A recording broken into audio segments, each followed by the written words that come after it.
Imaginez poser cette question à votre système. Quel client risque de partir? Et obtenir une réponse précise en moins de 3 secondes. Aujourd'hui, je vais vous montrer comment transformer votre base de données en assistant business ultra intelligent. On est parti. Bonjour à tous et bienvenue dans cette nouvelle vidéo. Alors, vous l'aurez compris, aujourd'hui, on va parler LLM, on va parler base de données et on va parler du coup interaction pour votre business, pour votre SaaS. Alors, parlons déjà de la problématique qui m'a amené du coup à faire cette vidéo. Aujourd'hui, dans un cas concret, au quotidien, vous, moi ou tout le monde quasiment qui n'a pas ce système qui est en place, donc très peu de gens, on a une problématique, c'est qu'on va demander par exemple à notre LLM préféré, donc ChatGPT pour ne citer que lui, Mistral, bon c'était un deuxième, ok, on va lui poser une question sur notre business. Donc par exemple en gros, donne-moi les 3 derniers clients qui ont acheté, qui ont commandé qui ont payé mon SaaS, pour mon SaaS. On va se retrouver vite dans une problématique, c'est que déjà de base, sans manipulation, le LLM n'est pas connecté à vos données. Donc déjà, ChatGPT va vous dire « Désolé, je n'ai pas accès à ces informations », ou etc. Bref, il va vous répondre de façon un peu négative par la négative. Et ça, c'est un premier problème. La première solution qui va venir à la tête, c'est pas de souci, je peux très bien du coup lui balancer tout simplement, faire un export de mes données clients, etc., lui envoyer et ensuite lui refaire la question, il me donne une réponse, etc., etc., etc. C'est une solution, mais c'est plus un petit patch. En tout cas, je trouve qu'au quotidien, c'est pas pratique. Parce que dans un premier temps, si vous êtes seul, solo entrepreneur, vous avez accès à toutes les données, toute l'information, et si c'est vous qui avez développé la solution, ça vous paraîtra facile de prendre la donnée, de l'extraire, de l'envoyer au LLM, de reprendre la réponse, et ensuite d'en déduire des KPI ou en faire des choses avec. Ok, mais dès qu'on commence un peu à travailler en équipe, à scale, que le projet commence à grossir, on va du coup avoir des services. Et le service IT va être sollicité pour, par exemple, tiens, sors-moi, extrais-moi les derniers clients qui ont pour le mois d'août, par exemple pour le mois de septembre. Il va vous extraire toute la fiche des clients, vous allez prendre ce petit échantillon, vous allez demander à votre ChatGPT, tiens, de faire une analyse, etc. La boucle, voilà. On voit déjà que c'est compliqué pour des choses qui sont aussi simples. On veut juste du coup finalement analyser des données qui sont les nôtres et qui sont essentielles, on va dire. Et à ça, du coup, je vous propose du coup une solution dans cette vidéo. La solution, elle est simple, c'est qu'on va mettre en place un système, je vais vous montrer de A à Z comment faire, dans l'explication. Le but, c'est pas être un tuto technique, c'est vraiment que vous compreniez de pourquoi il serait intéressant de mettre ça en place dans votre système, les avantages et les inconvénients. Et là, du coup, l'avantage de la solution que je vais vous proposer, c'est tout simplement qu'en gros, là, on va connecter un LLM, donc là on a utilisé nous Claude Code parce que j'ai une API Claude Code qui traîne, et on va lui donner accès à une certaine partie de ma base de données, des informations non sensibles, on fera un petit rappel sur la sécurité juste après, pour qu'il puisse faire une analyse en direct de mes données et me sortir justement des KPI et pouvoir répondre à mes questions. Donc maintenant, la valeur et la force, c'est que je suis connecté à des données qui sont en direct. Ma base de données, elle est mise à jour en direct en fonction de ce qui se passe vraiment sur mon SaaS. Je tape directement dessus et c'est interactif et surtout c'est accessible pour tout le monde. C'est-à-dire qu'en gros, le chat qu'on a mis en place est accessible à l'ensemble de tous les services ou toutes les personnes qui travaillent avec vous pour consulter, sortir des KPI, etc. C'est fini les extraits de données, machin, etc. On tape directement dans la source, donc c'est d'autant plus efficace, pertinent, et on va voir ça tout de suite en image. Alors, pour ce faire, moi de mon côté, là, je vous ai mis un petit fichier explication pour MD que j'ai fait générer par l'IA pour vous donner un petit peu une vision d'ensemble, mais on va la parcourir ensemble. L'idée, c'est que l'utilisateur va taper un petit prompt, c'est une application en TypeScript qui tourne derrière. Il n'y a aucune interface, je suis resté vraiment au plus proche en local. Le but, c'est pas de vous montrer quelque chose qui est joli, parce qu'on n'en a strictement rien à faire, je vais pas vous mentir, c'est de vous montrer le principe et le concept. Donc l'utilisateur va poser une question au chat, l'application TypeScript va traiter cette demande, va l'envoyer à ChatGPT, donc là c'est Claude, au LLM. Le LLM va transformer cette question en requête SQL pour interagir avec notre base de données qui est sur Supabase. Je crois qu'elle traîne par ici si vous la voyez à l'écran. Voilà, une base de données qui est Supabase. Voilà, j'ai client, commande, ligne de commande, produit. Je lui pose une question et ensuite, du coup, Supabase va envoyer une réponse et le LLM va traduire cette réponse-là en langage naturel. L'idée, c'est tout simplement au lieu d'avoir à taper quelque chose et de faire des transitions de fichiers, là, je n'ai plus rien à faire. Directement, je vais poser ma question au LLM Et du coup, avec un langage totalement naturel, donc que ce soit la secrétaire, le stagiaire, moi ou n'importe qui, ça va taper dans ma base de données, ça va me donner une réponse, et on est parfait. Ok?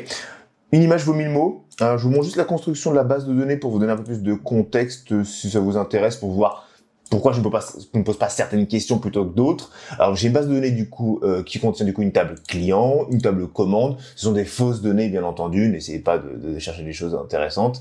La ligne de la commande et les produits. Donc j'ai des produits, j'ai des commandes qui sont faites. Là il n'y en a aucune qui était faite, qui était générée, donc c'est intéressant, voir ce qu'il va nous répondre.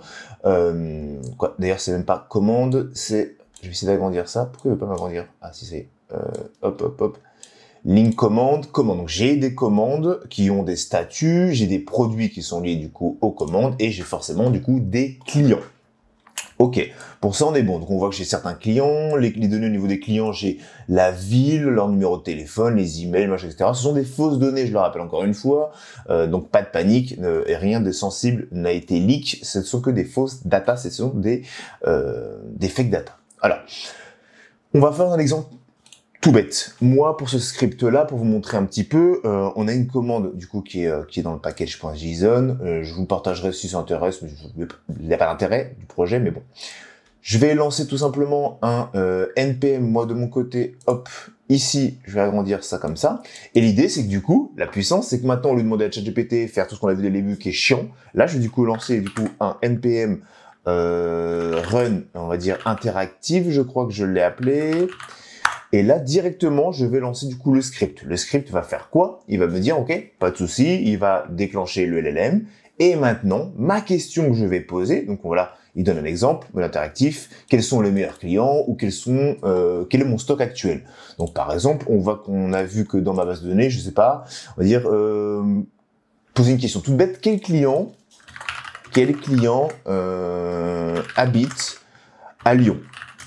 Je pose une question totalement au hasard. Il est en train de faire la génération de la requête SQL, il m'a récupéré un résultat, il me donne une réponse, il me dit le client qui habite à Lyon est TechCorp Solution, vous pouvez le contacter par email, machin, blablabla, etc., etc. On va vérifier quand même l'information.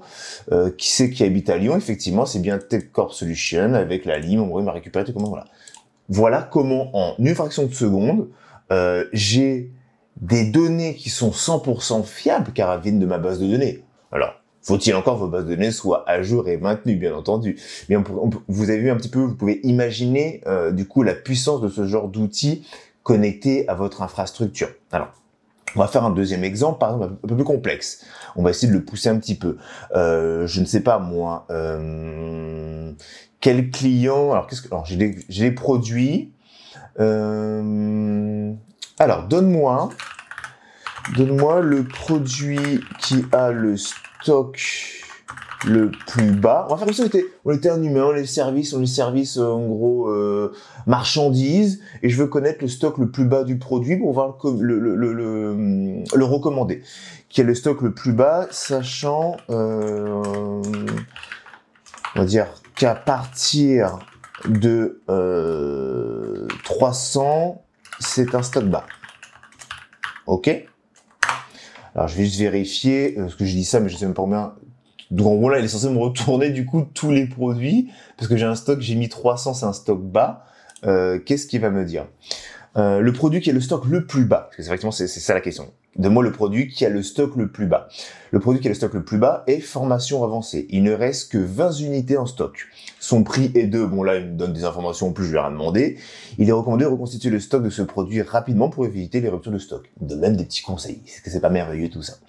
Et on voit bien qu'effectivement, stock le plus bas 20, formation avancée, effectivement, c'est le bon produit. Je vais essayer de combiner deux choses. Alors, est-ce que j'ai une commande? Je vais essayer de faire une combinaison avec une commande. Qui a commandé quoi? Alors, quel client a commandé... Alors, quel client quelle est la dernière commande effectuée? Donne-moi le client et le produit qu'il a commandé. Ça peut être une sorte de KPI comme ça, d'insight, de poser une question pour savoir ce qui marche bien. Dernière commande, ouais, on va balancer ça. On peut imaginer plein de cas, là, je donne des exemples parce que ma base de données est assez simple forcément, mais en fonction de votre SaaS, de votre produit, vous pouvez imaginer énormément de situations. Le produit le plus vendu, je sais pas moi, au mois de mai, machin, etc., etc. Et là, on voit déjà qu'au niveau de base de données, quand on est sur une base de données PostgreSQL, je l'ai pas précisé, on voit que déjà on commence à avoir des jointures, on commence à avoir commence à faire des liens entre les bases de données, on commence à faire des choses qui sont pour l'instant, là pour l'instant, voilà, cas concret. Je suis désolé, mais je ne trouve aucune information concernant la dernière commande dans votre base de données. Il se peut que notre système soit en train d'être mis à jour. Alors, je vais demander quoi? C'est intéressant ça. Quelle est la dernière commande effectuée? La dernière commande effectuée, commande, date de la commande, si je regarde ici, en 2025, ça serait au mois d'août, et ça serait normalement le 27 août. Ah, mais elle est en cours. Est-ce que tu considères que c'est en cours?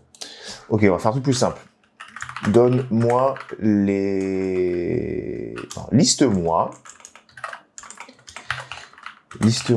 toutes les commandes en cours. On va voir ce qu'il va me donner comme réponse. Il fait un SQL. Alors, quand c'est la requête assez simple, je pense qu'il n'y a pas de souci. Petite parenthèse rapide. Si tu veux intégrer l'IA dans ton SaaS, mais de façon vraiment utile, que ce soit dans ton produit ou dans ton process de développement, je t'invite à cliquer sur le premier lien en description. On t'offre un diagnostic stratégique 100% offert. Tu viens avec ton projet, on t'aide à identifier les bons leviers IA, sans complexité, et ça, que tu bosses avec nous ou pas par la suite. Si on voit bien que c'est un select, donc il select étoile, donc toutes, depuis la base commande où le statut est égal en cours. Donc forcément, le statut qui est ici, qui est en cours, je suis censé avoir 2 commandes normalement. Il y a actuellement 2 commandes en cours, la première d'un montant de blablabla. Ok, on va essayer une deuxième chose. À qui appartient les... non, quel client... Est-ce que j'ai une relation? Je vais vérifier ça après. Quel client a une commande en cours? Dernier exemple pour illustrer tout ça. On voit que là il a fait une jointure du coup avec la base de données du coup commande.client où le statut est en cours. Le client qui a une commande en cours est Tech Solutions. Si je regarde, je pense que c'est juste une commande en cours qui a l'ID client numéro 2. Si je regarde dans client numéro 2, l'ID, c'est bien lui, vous voyez ce que je fais, oui, c'est bien ça.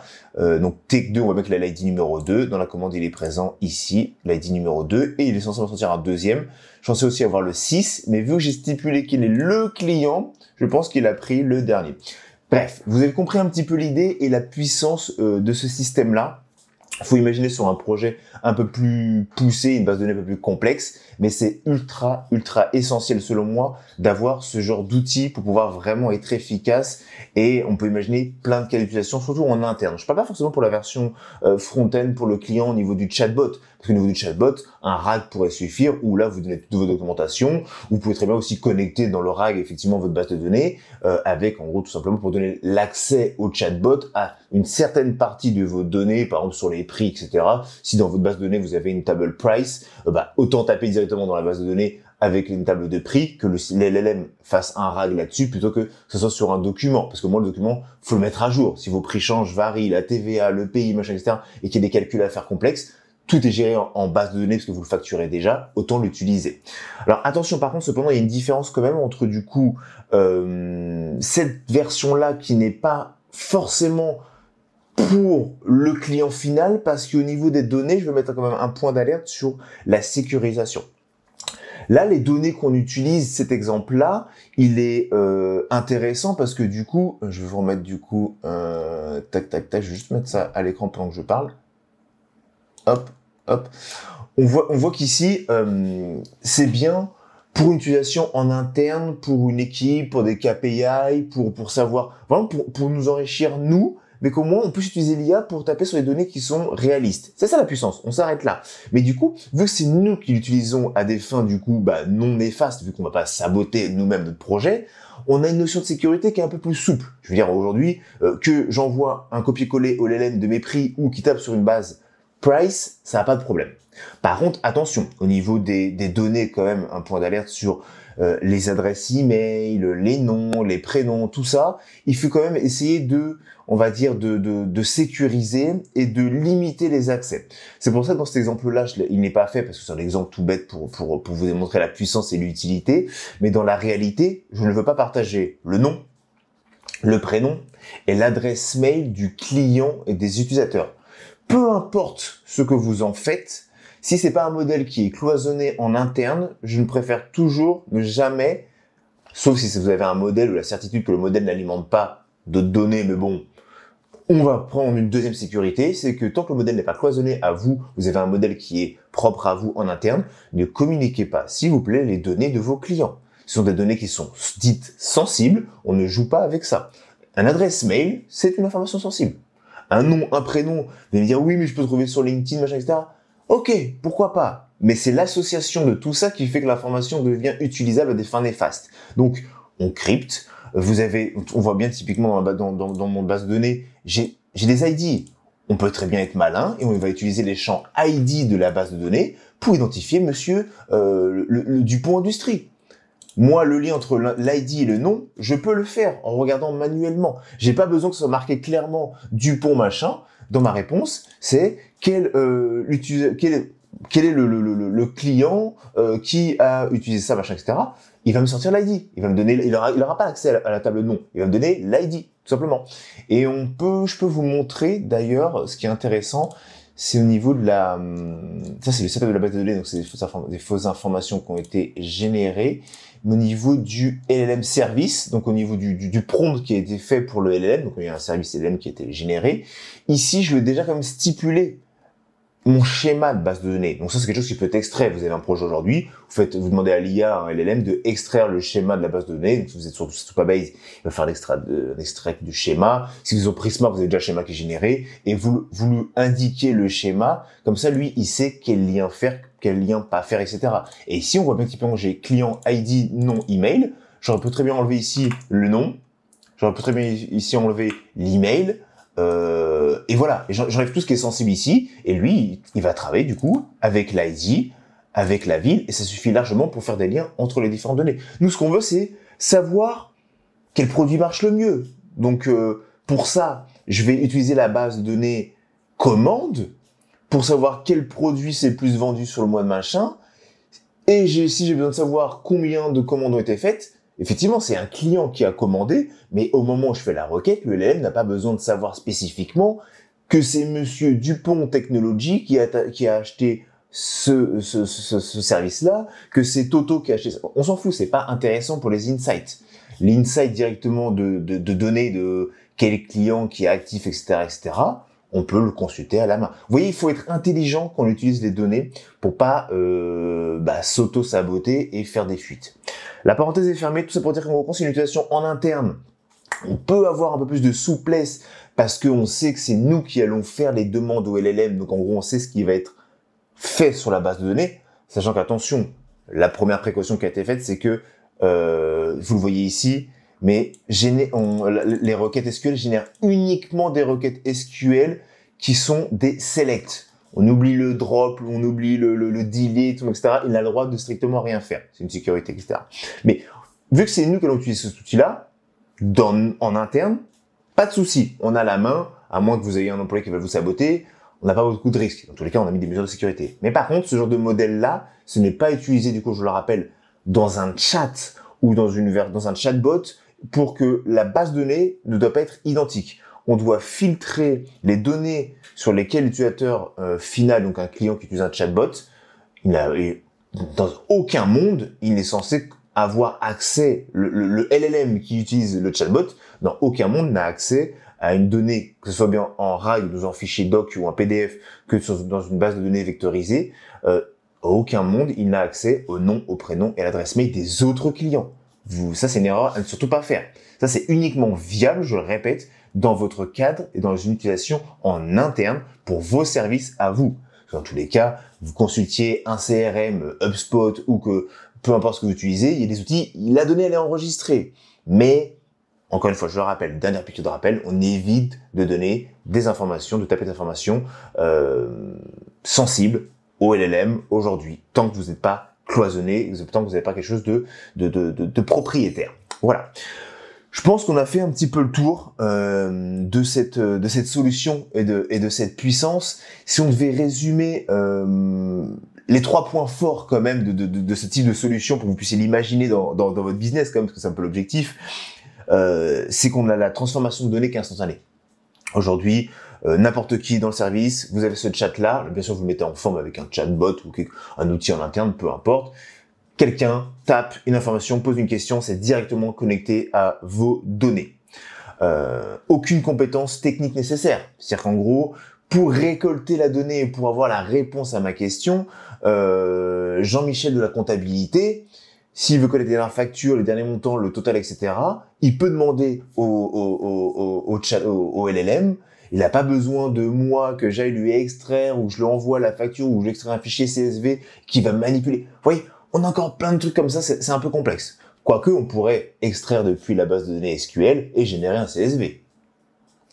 Mais bon, on peut tout imaginer. Vous voyez un petit peu l'idée, c'est que on enlève la barrière de j'ai besoin de technicité ou de quelqu'un de l'IT pour me sortir des données. C'est comme si vous avez vraiment accès à tout instantanément. Et l'impact, il est immédiat en fin de compte. C'est qu'en gros, aujourd'hui, comme je vous disais au début de la vidéo, poser une question à ChatGPT, quand je lui donne mon fichier, etc., ça, on perd un temps fou à faire ça. Là, c'est que c'est un impact immédiat dans le business en termes de rapidité, pertinence d'information et l'exécution qui s'en trouve du coup, vous gagnez du temps, donc de l'argent, etc. CQFD, full cycle again, comme dirait l'autre. Il y a pas de, c'est facile à mettre en place. En plus, on va pas se mentir, c'est assez simple à mettre en place. Vous avez une base de données, vous connectez votre LLM. On pourrait partir sur un tuto step by step sur comment le faire. C'est pas l'objet de cette vidéo-là. Là, c'est l'objet de vous dire, en gros, pensez-y, mettre en place. Je pense que j'en ferai une vidéo vraiment step by step en fonction des retours. Si vous êtes motivé et si vous me bombardez ce bouton like ou de commentaires, je ferai une vidéo step by step en fonction de quelle base de données. Donc, on est sur du Postgre, on pourrait partir sur n'importe quel autre schéma, du MySQL ou là, j'ai parti sur Supabase, même en interne, en local. Peu importe, il n'y a pas de souci. Ça fonctionne dans tous les cas de figure. Un dernier avantage aussi, c'est qu'en gros, c'est sécurisé. On a sécurisé l'outil avec, en gros, on sait qu'on fait que des requêtes en select, on vérifie que les requêtes sont propres, etc., etc., etc. Bref, il y a tous les avantages. Je n'arrive pas à trouver d'inconvénients à ce système-là aujourd'hui, donc je vous invite fortement à le mettre en place. Si tout ça vous intéresse, dans tous les cas, moi je mettrai le projet, c'est un projet démo, encore une fois, c'est juste un début éducatif, mais je pourrais le mettre effectivement sur un repo pour que vous puissiez le bidouiller, vous amuser, le connecter avec. Vous avez juste à mettre votre clé API dans le fichier .env et derrière ça tourne. Alors bien entendu, il faut avoir une base de données, Dans votre fichier .env, vous mettez du coup à jour votre LLM, donc moi j'utilise Cloud Code, et l'URL de votre base de données. Donc si moi je suis sur Supabase, donc j'ai mis l'URL de ma base de données Supabase qui est hébergée, et après le LLM fait le reste, il fait sa petite requête, il n'y a pas de souci. Donc je pourrais vous mettre ça du coup en commentaire ou dans un repo si j'ai le temps pour cette vidéo-là, parce que cette semaine est un petit peu chargée. Voilà les amis, j'espère que cette vidéo vous a plu, qu'elle a été complète. J'ai essayé de faire court, rapide, c'est pour vous donner vraiment du contexte, de l'idée et de la vision sur ce qui est possible de faire et ce que vous devez mettre en place dans vos projets SaaS. C'est ultra important pour gagner du temps, la précision des KPI, les services commerciaux, la comptabilité. Tout le monde vous dira merci si vous avez des données qui sont du coup ultra précises et ultra dynamiques en fonction de ce qui se passe vraiment dans votre produit. C'est vraiment game changer. Je vous invite à laisser un petit like, un petit commentaire si vous avez des questions ou si vous avez besoin d'aide pour implémenter ce genre de solution. Pour le reste, si vous êtes intéressé pour avancer sur votre projet SaaS ou de l'IA, vous voulez implémenter tout ça, je vous le rappelle, il y a le petit lien Tally qui est en premier lien dans la description pour prendre un rendez-vous avec nous. Vous avez un petit formulaire à remplir pour vous donner un petit peu de contexte, savoir qui vous êtes, ce que vous faites, etc. Ça prend pas longtemps et ça peut vous permettre de vous donner des réponses et de faire avancer votre projet. N'hésitez pas à le remplir. Moi, je vous dis à plus tard dans une prochaine vidéo. D'ici là, enjoy your SaaS. Si tu te reconnais dans l'un de ces cas, tu veux intégrer de l'IA dans ton SaaS, mais tu sais pas par où commencer, et t'as pas envie de builder une feature inutile. Tu veux utiliser l'IA pour développer et scaler plus vite ton produit sans brûler 10K en dev, en outils ou en prestat freelance. T'as un SaaS en ligne, mais ça ne vend pas et tu ne sais pas d'où ça vient, mais t'as besoin de résultats. Ou tu veux vendre à des entreprises, mais t'as zéro certitude sur ta conformité RGPD ou l'IACT, cybersécurité. Alors clique sur le lien en description et dépose ta candidature. Si ton projet est éligible, on t'offre un diagnostic stratégique complet. On t'explique ce qui bloque et surtout comment corriger le tir. Simple, direct, sans détour. C'était Timothée, merci d'avoir regardé cette vidéo et on se retrouve très vite pour un prochain épisode.